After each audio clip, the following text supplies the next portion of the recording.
이 시간 회복의 사명을 맡은 사람들이라는 제목으로 말씀 나누도록 하겠습니다.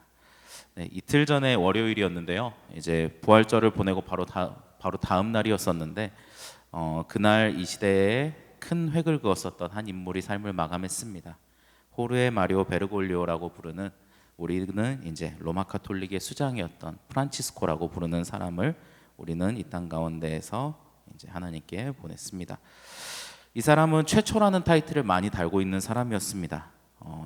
이제 그 전까지 유럽을 중심으로 이제 교황이 선출되었던 그런 역사에 비해서 처음으로 신대륙과, 그러니까 아메리카죠. 아메리카 대륙과 남반구 출신의, 그리고 그 전까지는 이탈리아나 혹은 이제 유럽 안에 있는 언어들을 주로 사용하는 사람들이었다 그러면은 스페인어를 모국어로 사용하는 최초의 교황이었습니다.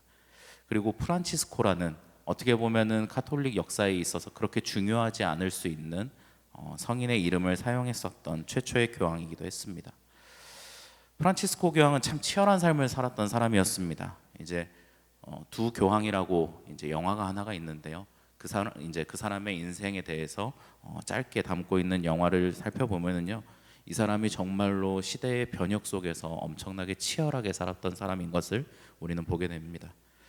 참 우리나라 안에서도 공감이 가는 부분이 많았습니다. 군부 독재 시절에 아르헨티나에서 위협받는 교회, 그리고 박해받는 성도들을 지키기 위해서 정부의 사람들을 만나고, 또 때로는 위협을 받고 있는 사람들을 망명을 시키면서 그렇게 자신이 할 수 있는 그 모든 일들을 행하면서 교회와 성도를 지키기 위해서 노력했었던 사람이 바로 이 프란치스코 교황이었습니다. 그리고 이후에 교황이 되고서는 다원주의와 여러 세상의 풍파들 가운데 교회를 흔들고자 하는 그 모든 사단의 그 세력의 그 힘들 가운데 로마 카톨릭을 복음을 중심으로 다시 잡고, 이제 동시에 세상의 문제들을 똑바로 직시함으로써 교회의 책임을 다하려고 했었던 사람이 바로 이 교황이었습니다. 그는 그의 삶의 마지막 순간까지 계속해서 그러한 삶을 살았던 것 같습니다.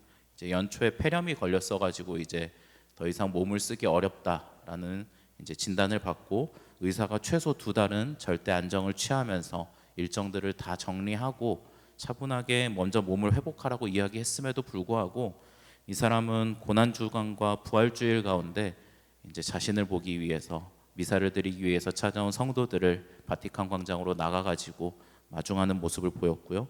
또 성목요일에는 교도소를 찾아가서 그곳에 있는 죄인들을 위로하고 그들을 위해서 말씀을 베풀었다라고 합니다. 그리고 마지막으로 주일 미사의 자리에서는 복음의 메시지를 전하면서 자신에게 주어졌었던 사명, 예수의 제자로서 그 모든 길을 가는 그 사명을 온전히 살아냈다라고 뉴스들은 전하고 있었습니다. 비록 믿음의 방향은 우리와는 조금 다른 사람이었을지 몰라도, 그럼에도 신앙인으로서 다시금 우리의 삶을 돌아보게 하는 삶을 그 사람이 살았던 것을 우리는 부정할 수는 없을 것 같습니다. 그렇다면은 무엇이 그로 하여금 그와 같이 치열한 삶을 살게 했는지를 우리가 함께 고민해 보면 좋겠습니다. 하나님을 믿는 사람으로서 어떻게 그 사람은 그렇게 치열하게 살았는지 우리가 한번 우리의 스스로를 돌아보면서 고민해 보면 좋겠습니다. 우리가 그 사람한테 물어보지 않았었기 때문에 그 사람이 어떤 삶을, 어떤 마음을 가지고 살았는지 우리는 명확하게 알 수 없습니다. 하지만 오늘 말씀은 혼란의 시대를 살았었던, 신앙을 바로잡기 위해서 힘썼던 또 다른 사람 에스라의 이야기를 우리에게 보여주고 있습니다. 이 에스라의 이야기를 살펴보면 아마 우리가 다 알 수는 없겠지만, 그렇게 치열한 삶을, 신앙을 위해서 치열한 삶을 살았던 사람들이 어떤 생각으로, 어떤 마음가짐으로 살았는지를 우리가 엿볼 수 있을 것 같습니다. 이 시간 하나님의 백성의 정체성과 사명에 대해 함께 고민해 보는 시간을 가져보도록 하겠습니다. 먼저 하나님의 백성이 어떤 사람인지를 우리가 말씀에 나타난 에스라의 정체성을 통해서 먼저 살펴보도록 하겠습니다. 우리가 읽었었던 말씀인데요, 에스라 7장 5절과 6절의 말씀을 함께 읽도록 하겠습니다. 함께 5절과 6절의 말씀 보도록 하겠습니다. 아비수아의 13대 손이요, 비느하스의 14대 손이요, 엘라살의 15대 손이요, 대제사장 아론의 16대 손이라. 이 에스라가 바벨론에서 올라왔으니 그는 이스라엘의 하나님 여호와께서 주신 모세의 율법에 익숙한 학자로서 그의 하나님 여호와의 도우심을 입음으로 왕에게 구하는 것은 다 받은 자이더니. 아멘. 이 말씀들에서 우리는 에스라가 가지고 있었던 두 가지 정체성을 엿볼 수 있습니다. 첫 번째로 5절의 말씀 가운데 볼 수 있듯이 에스라는 제사장의 직분을 감당하는 사람이었습니다. 5절의 말씀에 우리가 보았을 때 익숙한 이름들이 있었죠. 아론, 그리고 비느하스, 엘르아살, 이렇게 제사장의 직분을 감당했었던 아론의 계보가 기록되어 있는 것을 볼 수 있습니다. 에스라는 이 아론의 자손으로서 소개되고 있습니다. 그때 당시에 아버지 그리고 조상들의 그 직위들, 그리고 가지고 있었던 그 정체성들을 물려받아서 계속해서 살아갔던 것이 그 구약 시대의 일상적인 모습이었었기 때문에 이 에스라 또한 제사장으로서 이스라엘 민족들을 이끄는, 하나님께 이끄는 그런 사명을 감당하는 사람이었습니다. 에스라는 바벨론에서의 포로 생활을 마치고 고향 땅 예루살렘으로 돌아가는 제2의 출애굽을 이끄는 제사장으로서 이스라엘 민족을 이끌었습니다. 이 이스라엘 민족은 하나님께서 택한 백성이었습니다. 우리가 익히 알고 있다시피 왕은 없을지언정 하나님을 섬기지 않으면 살아갈 수 없었던, 하나님이 정체성 그 자체였던 민족이 바로 이스라엘 유대 민족이었습니다. 그렇기 때문에 하나님과 백성을 연결해주는 제사장은 언제나 그들과 함께하는 사람들이었고, 계속해서 그들을 제사장을 통하여서 하나님의 말씀을 듣기 위해 그들에게 나아갔었던 민족이었던 것을 우리는 기억하고 있습니다. 에스라는 오늘 말씀에서 볼 수 있듯이 대제사장의 계보로서 유대 민족의 지도자이자 제사장으로 그 누구보다 하나님을 경외하는 사람이었고, 동시에 백성들을 향해 하나님의 말씀을 선포함으로써 그들의 삶 가운데 하나님의 뜻대로 살아갈 수 있는 그 비전을 제시했었던 사람이었던 것을 우리는 5절의 말씀에서 볼 수 있습니다. 그리고 다음으로 6절에 기록되어 있듯이 에스라는 유대 민족 안에서 모세의 율법에 익숙했었던 한 학자로서 그 직분을 감당했었던 것을 볼 수 있습니다. 여기서 우리가 이 학자라는 단어에 조금 주목을 해보려고 하는데요. 우리가 익히 알고 있는 우리말 성경의 단어만 보면은 학자라고 하면은 말씀을 연구하고 그리고 계속해서 책상에서 공부하고 그렇게 가르치는, 어떻게 보면은 이 시대 속의 교수와 같은 역할을 떠올리게 됩니다. 하지만 이 학자에 해당하는 히브리어 단어인 소페르는 오히려 학자보다는 서기관, 즉 이제 관리에 해당하는 단어에 더 가까운 뜻을 지니고 있습니다. 에스라는 서기관으로서 통치의 기준이 되는 율법을 정확히 깨닫고 있었던 사람이었습니다. 단순히 책상에서 읽고 넘어가는 그런 율법을 알고 있었던 사람이 아니라 율법을 깨달음으로써 어떻게 백성들에게 적용해야 되는지를 명확히 알고 있었던 사람인 것입니다. 그렇기 때문에 그 율법을 통해서 백성을 다스림으로써 제사장이자 동시에 서기관으로서 영적인 지도자인과 동시에 그리고 실질적으로 이 세상을 다스리는 지도자였던 것을 우리가 이 말씀 가운데 볼 수 있습니다. 에스라가 이 율법에 정통하고 정확한 법령을 통해서 백성을 다스리는 관리였었다라는 이 측면이 당시의 유대 사람들에게는 굉장히 중요한 일들이었습니다.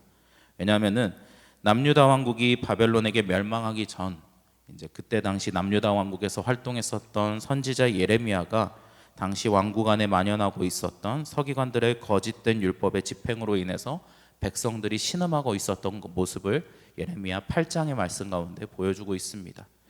우리가 예레미야 8장 8절과 11절, 12절의 말씀을 함께 보도록 하겠습니다.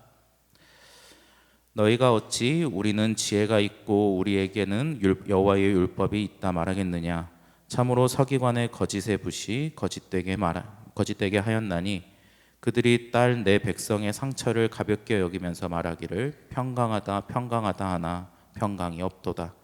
그들이 가증한 일을 행할 때에 부끄러워하였느냐? 아니라 조금도 부끄러워하지 않았을 뿐 아니라 얼굴도 붉어지지 아니하였느니라. 그러므로 그들이 엎드러질 자와 함께 엎드러질 것이라. 내가 그들을 벌할 때에 그들이 거꾸러지리라. 여호와의 말씀이니라. 이 말씀에서 볼 수 있듯이 나라가 망하는 상황 가운데 서기관들이 나라를 올바르게 다스리지 못했던 것을 볼 수 있습니다. 평안하지 않은 상황 속에서 평안하다라고 하나님의 뜻을 거짓되게 전하였었던 사람들이었고, 평안하지 않은 상황 속에서 계속해서 왕과 사람들을 속이면서 자신들의 이득을 취했었던 사람들이 서기관들이었습니다. 유대 민족들은 이런 거짓 서기관들의 말과 행실로 인해서 결국 나라를 잃게 되었었던 서러움을 겪었습니다. 그렇기 때문에 모세의 율법에 익숙하면서 하나님을 경외하는 이가 백성을 하나님의 뜻으로 통치한다라는 점은 이렇게 새롭게 돌아온 공동체인 유대민족에게 있어서 굉장히 중요한 사실이었습니다. 그렇기 때문에 에스라의 서기관됨은 진정으로 하나님의 통치가 바르게 서는 유대 공동체의 새로운 시작에 있어서 필수적으로 필요했었던 요소였습니다. 이처럼 우리는 에스라의 말씀을 통해 하나님의 백성이 가져야 할 정체성을 다시금 깨닫게 됩니다. 이 에스라의 모습 가운데 우리는 우리의 정체성을 다시 한 번 더 깨닫게 됩니다. 1번 대지 한번 띄워주실까요? 네, 감사합니다.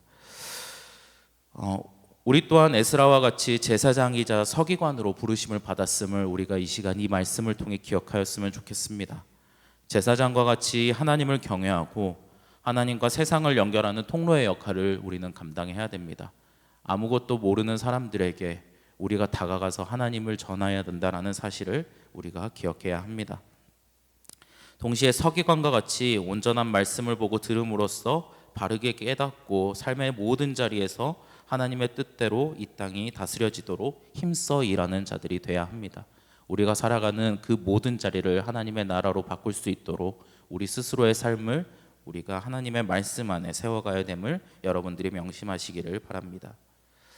그렇다면 제사장이자 서기관의 이 정체성을 가진 우리가 도대체 어떻게 그리고 무엇을 하며 살아야 될지를 이제 에스라 7장 10절의 말씀을 통해 한번 살펴보도록 하겠습니다. 에스라 7장 10절의 말씀 함께 보도록 하겠습니다. 에스라가 여호와의 율법을 연구하여 준행하며 율례와 규례를 이스라엘에게 가르치기로 결심하였었더라. 이 말씀에서 우리는 에스라가 결심한 세 가지 요소를 볼 수가 있습니다. 바로 첫 번째는 율법을 연구하는 것이었고요. 두 번째는 율법을 준행하는 것이었고, 그리고 마지막으로 율법을 이스라엘에게 가르치는 것을 에스라는 결심하는 것을 볼 수 있습니다.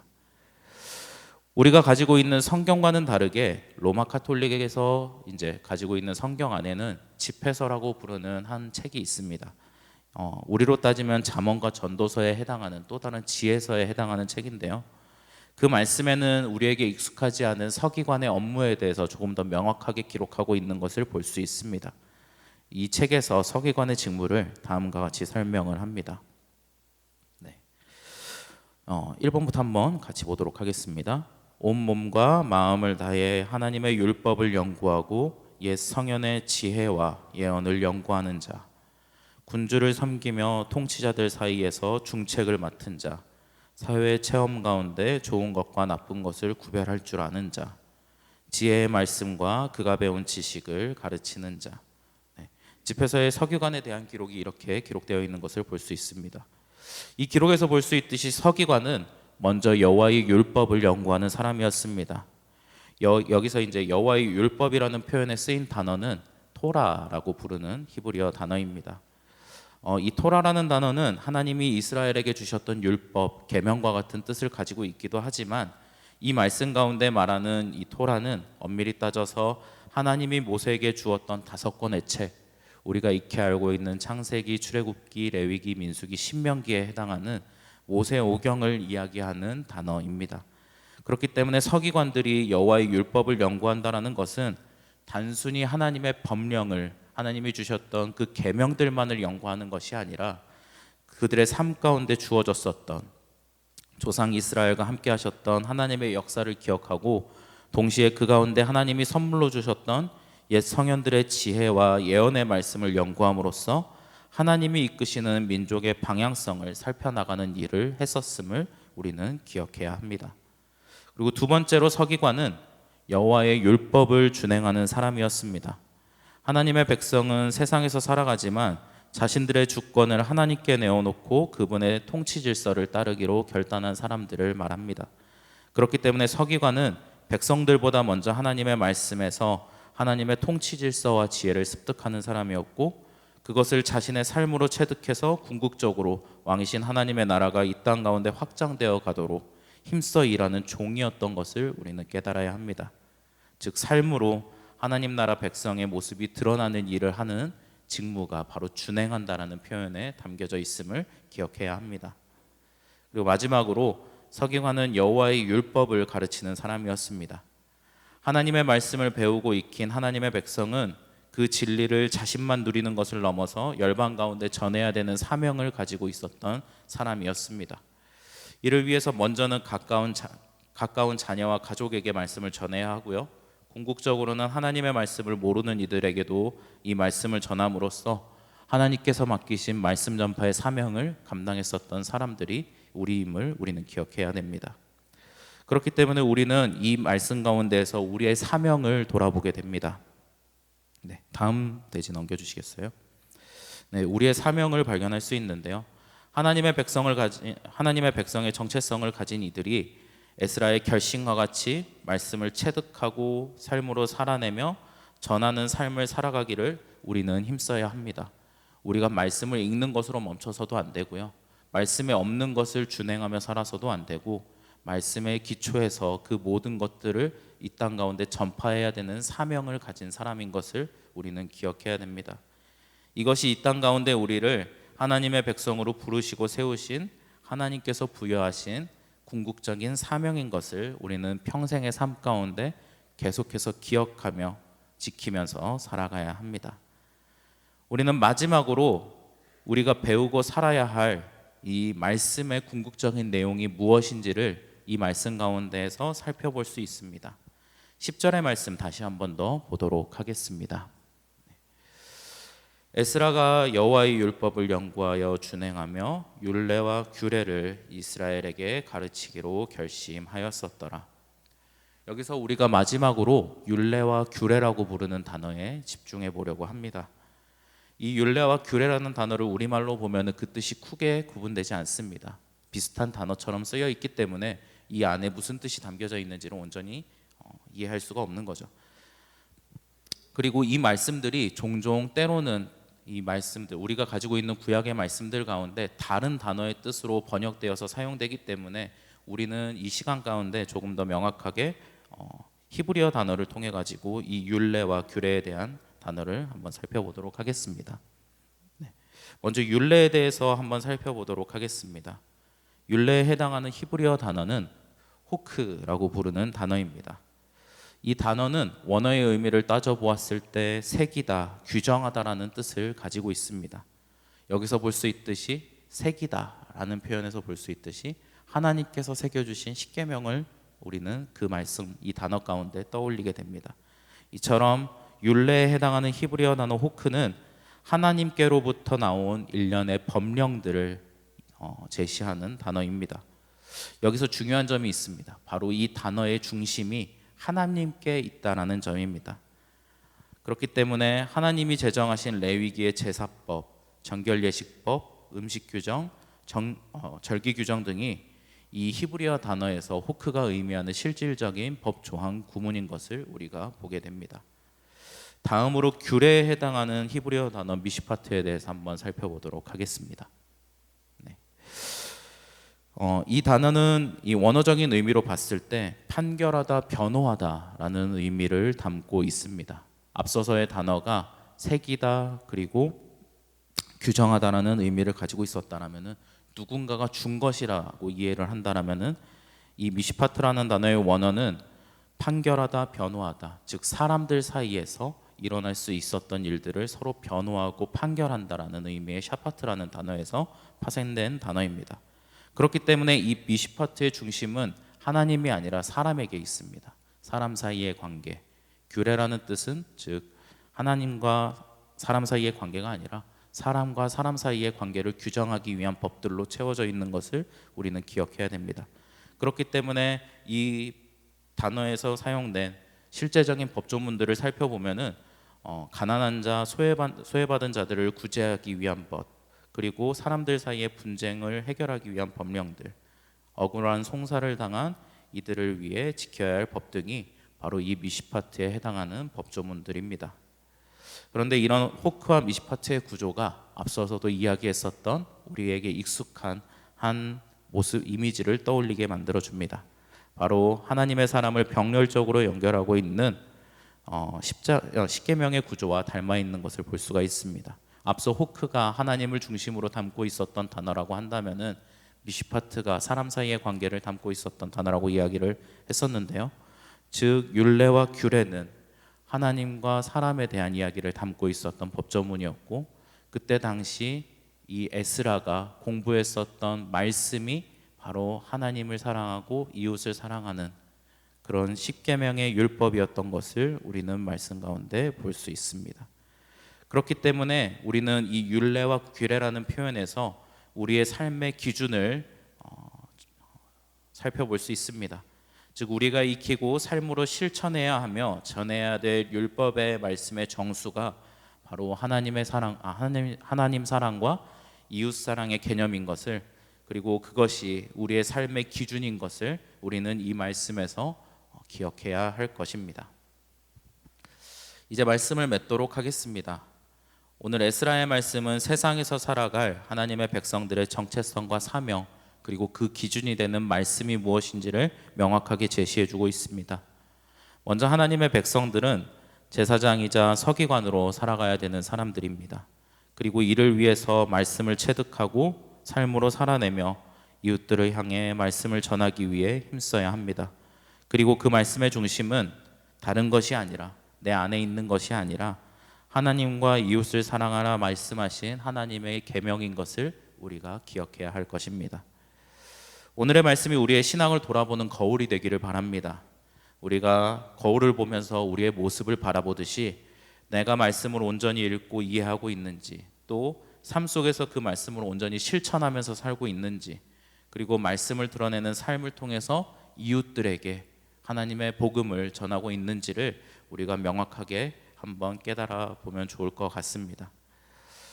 에스라의 뒷이야기를 살펴보면 에스라가 그렇게 자신의 정체성과 사명을 지키고 계속해서 그 하나님의 율법을 기준으로 살아갔을 때에 이 한 사람으로 인해서 하나님의 백성이 다시금 새롭게 태어나는 과정을 우리는 말씀 가운데 살펴보게 됩니다. 우리 또한 에스라와 같이 살아갈 수 있게 되기를 소망합니다. 내가 말씀 앞에 바로 서고 그 기준으로 이제 그리스도의 삶을 살아내고 그 삶을 통해서 세상에 기쁜 소식을 전할 때 우리는 하나님께서 사용하시는 하나님의 도구가 될 것입니다. 에스라가 한 민족을 바꿨듯이 우리도 그렇게 살아갈 때에 우리 민족, 나아가서는 우리 교회의 정체성과 같이 열방을 하나님의 뜻대로 변화시키는 놀라운 역사를 우리가 감당하게 될 것입니다. 이번 한 주 그리고 나아가서 평생의 삶에서 하나님 사랑과 이웃 사랑을 근거로 말씀을 삶으로 살아내시는 여러분들이 되시기를 소망합니다. 네, 이 시간 우리가 찬양하심으로 기도의 자리로 나아가겠는데요. 오늘 나는 주님께 속한 자라는 찬양을 함께 부를 텐데, 이 찬양을 통해서 이 땅 가운데 하나님의 회복을 이루어가는 사명자의 삶을 우리가 살아가기를 함께 고백하겠습니다.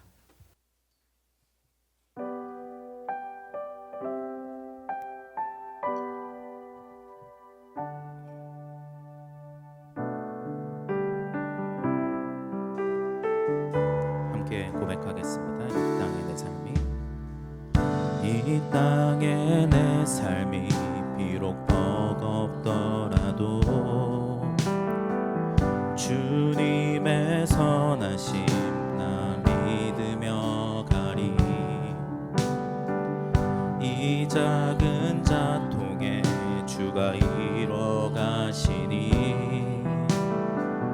감사로 사는 삶 나 살기워. 처음부터 다시 찬양하겠습니다. 이 땅에 내 삶이 비록 버겁더라도 주님의 선하심 나 믿으며 가리. 이 작은 자통에 주가 이뤄가시니 감사로 사는 삶 나 살기 원하는. 내 삶의 시간 속에 주 일하시네. 내 모든 여정 속에 함께 하시네. 깊고도 크신 주의 영광을 나 보리라.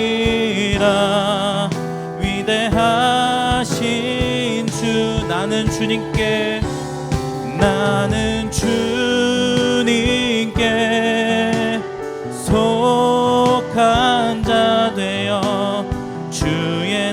나라 위해 전심으로 살리라. 주의 마음에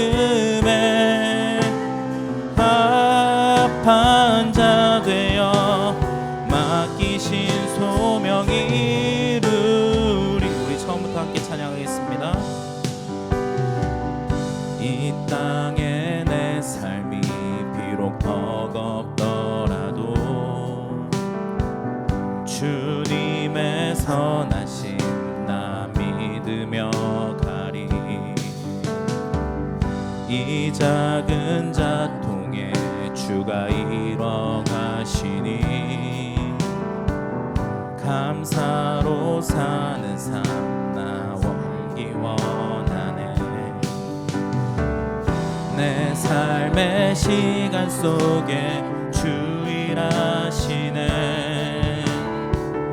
내 모든 여정 속에 함께 하시네. 깊고도 크신 주의 영광을 나 보리라. 위대하신 주 나는 주님께 속한 자 되어 주의 나라 위해 전심으로 살리라. 주의 마음에 합한 자 되어 맡기신 소명. 다시 한번 고백하겠습니다. 나는 주님께 속한 자 되어, 나는 주님께 속한 자 되어 주의 나라 위해 전심으로 살리라. 주의 마음에 합한 자 되어 맡기신 손. 마지막으로 한번 고백하겠습니다. 나는 주님께 속한 자 되어, 나는 주님께 속한 자 되어 주의 나라 위해 전심으로 살리라. 주의 마음에 합한 자 되어 맡기신 소명 이루리. 이 시간 우리가 함께 기도하면 좋겠습니다. 내 뜻이 아니라 말씀을 통해 들려주시는 하나님의 음성을 따라서 살아가는 우리가 되기를 이 시간 함께 기도하겠습니다. 우리는 살아가면서 하나님을 믿는다 말하지만 종종 예레미야 시대의 서기관과 같이 우리의 입맛대로 말씀을 재해석하고 삶 가운데 하나님과 이웃을 사랑하지 않았던 모습을 보이며 살았습니다. 이 시간 우리가 모든 삶의 순간 가운데 내 뜻이 아니라 말씀을 통해 들려주시는 하나님의 음성에 집중하며 살아가기를 결단하는 기도를 올려드리도록 하겠습니다. 평생 동안 말씀을 붙들고 우리의 생각과 행동 가운데 말씀을 통해 역사하시는 하나님을 기대하며 이 시간 함께 주여 한번 크게 외치고 기도하도록 하겠습니다. 함께 기도하겠습니다. 주여. 아버지, 우리가 오늘의 말씀과 같이 에스라의 모습과 같이 평생의 삶 가운데에 계속해서 말씀을 중심으로 살아가는 사람들 되게 하여 주시옵소서. 아버지, 우리가 내 생각대로 내 뜻대로 말씀을 이해하고 아버지의 뜻을 이 땅 가운데 곡해하면서 전하는 것이 아니라 진정으로 아버지 이 땅 가운데에서 말씀을 통해 들려주시는 그 하나님의 세밀한 음성을 쫓아 살아가는 사람들 되게 하여 주시옵소서. 때로는 나의 마음이 아버지 나의 행동을 이끌어갈 때에 다시 한 번 더 말씀을 돌아보게 하시고 그 말씀 통해서 들려주시는 하나님의 뜻을 알게 하여 주셔서 정말로 나를 돌이키고 회개함으로써 다시 한 번 더 말씀으로 살아가는 삶을 살아갈 수 있도록 주님께서 역사하여 주시옵소서. 그렇게 될 때에 에스라와 같이 이 민족을 변화시키는 놀라운 역사가 우리를 통하여서 일어날 줄 믿습니다. 아버지, 우리의 삶이 주님의 도구가 되어서 하나님의 뜻을 이 땅 가운데 펼치고 이 땅을 하나님의 나라로 변혁시켜 나가는 그 모든 역사 가운데 쓰임받는 귀한 종들의 삶을 살아갈 수 있도록 주여 함께하여 주시옵소서. 우리를 사용하여 주셔서 우리 열방교회를 사용하여 주셔서 열방 가운데에 하나님의 나라를 이룩하여 주시옵소서. 그렇게 될 줄 믿사오니 우리를 붙들어 주시옵소서. 우리 이 시간 하나의 기도 제목을 가지고 더 기도하도록 하겠습니다. 우리 민족이 믿음으로 바로 서는 민족이 되기를 기도하겠습니다. 에스라 한 사람이 하나님의 말씀 앞에 올바로 서 있었을 때 무너져 있었던 유대 공동체와 그 나라가 새롭게 일어나는 회복의 역사가 일어났음을 우리가 말씀 가운데 보았습니다.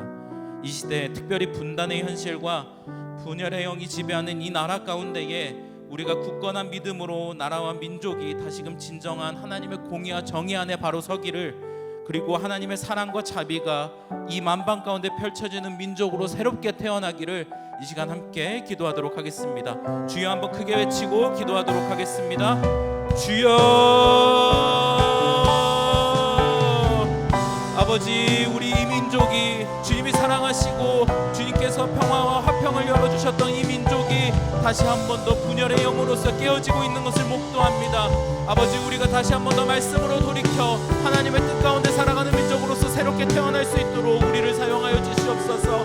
아버지, 서로가 서로를 비방하고 서로가 서로를 헐뜯음으로써 서로에게 상처를 주고 아버지 계속해서 아버지 전진하지 못해 나가는 이 민족 가운데에 다시 한 번 더 하나님의 통치가 올바로 펼쳐지게 하시며 진정으로 우리 가운데에 있는 하나님을 사랑하는 마음들이 이 모든 민족들 가운데 퍼지게 하여 주셔서 정말로 하나님의 공의와 정의가 이 땅 가운데 실현되게 하시고 아버지, 분열되어 있는 이 민족 가운데에서 아버지 신적으로 정신적으로 분열되어 있는 이 민족들도 화합될 수 있게 하시고 또 물리적으로 남과 북으로 분열되어 있는 이 민족 또한 통일이라는 주님의 역사 가운데 함께하게 하여 주셔서 정말로 아버지 이 땅을 사랑하셔서 우리에게 복음을 선사하셨던 그 선물과 같은 역사가 이 땅 가운데 다시 일어날 수 있도록 주여 함께하여 주시옵소서. 주여 붙들어 주시고 이 땅 가운데에 계속해서 주님의 역사가 우리를 통하여서 펼쳐질 수 있도록 주여 함께하여 주시옵소서.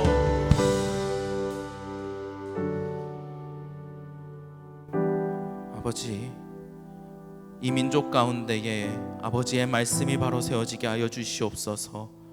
오직 말씀으로 아버지 우리가 스스로를 돌아보며 하나님의 뜻을 따라 하나님의 음성을 쫓아 살아가는 민족이 되기를 기도합니다. 그렇게 될 때에 아버지 회복되지 못하리라 여겼었던 이스라엘이 회복되었던 것을 우리가 말씀 가운데 확인하였습니다. 지금 이 시대 가운데에서도 분열의 영이 지배하고 있는 이 땅을 주님 긍휼하게 여기셔서 다시 한 번 더 주님의 종들인 우리를 아버지께서 사용하여 주셔서 정말로 이 땅 가운데 주님의 사랑과 자비가 펼쳐지게 하시며 봉합되지 못하리라 영했었던 그 상처받은 역사들이 주님의 역사를 통하여서 주님의 능력을 통하여서 그리고 그 사용하시는 우리의 종들을 통하여서 아버지 이 땅 가운데 다시 한 번 더 화평의 역사, 그렇게 열방으로 뻗어나가는 하나님 나라의 역사가 우리를 통하여 일어날 수 있도록 주여 함께하여 주시옵소서. 이 모든 기도 지금도 살아계시며 우리와 함께하시는 예수 그리스도의 이름으로 기도드리옵나이다.